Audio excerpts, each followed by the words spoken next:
আগে ধর্ষিতার পোশাক নিয়ে আলোচনা করা হয়। এমন একটা দেশে আমরা বসবাস করছি যেখানে বলা হয়ে থাকে ধর্ষকের হাতে একবার ধর্ষণের শিকার হওয়ার পরেও দ্বিতীয়বার আবার তাকে ধর্ষণের শিকার হতে হয় আইন শৃঙ্খলা রক্ষাকারী বাহিনীদের হাতে, যখন সে বিচারের জন্য যায়। বিচারকের কাছে যে তাকে আরেকবার ধর্ষণের শিকার হতে হয় তাদের প্রশ্নমানের ধরনের দ্বারা। এই অবস্থায় দাঁড়িয়ে আজকে আমাদের মা বোনদের এই যে নিরাপত্তাহীনতা, আমাদের মা বোনেরা রাস্তায় বের হতে পারছে না, এত ধর্ষণ চারিদিকে, চক্রবৃদ্ধি হারে ধর্ষণ বাড়ছে। একজন নারী হিসেবে রাস্তায় বের হতে গেলে আমাদের দুবার ভাবতে হয়। এই অবস্থা থেকে পরিত্রাণ চাই।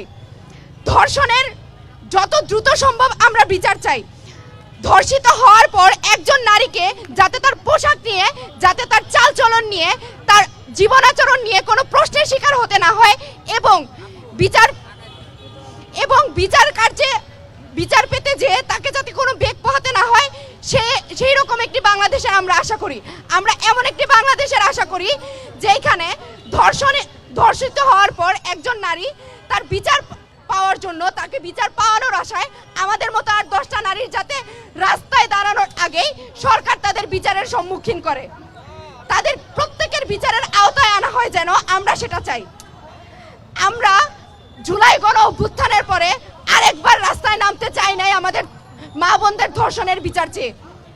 প্রশাসনকে বলবো যত দ্রুত সম্ভব ধর্ষকদের শাস্তির আওতায় আনুন, বিচার করুন, ধর্ষণ বিরোধী বিশেষ ট্রাইব্যুনাল গঠন করুন এবং বাসে ঘাটে মাঠে নারীদের নিরাপত্তার জন্য বিশেষ ব্যবস্থা গ্রহণ করুন। ধন্যবাদ।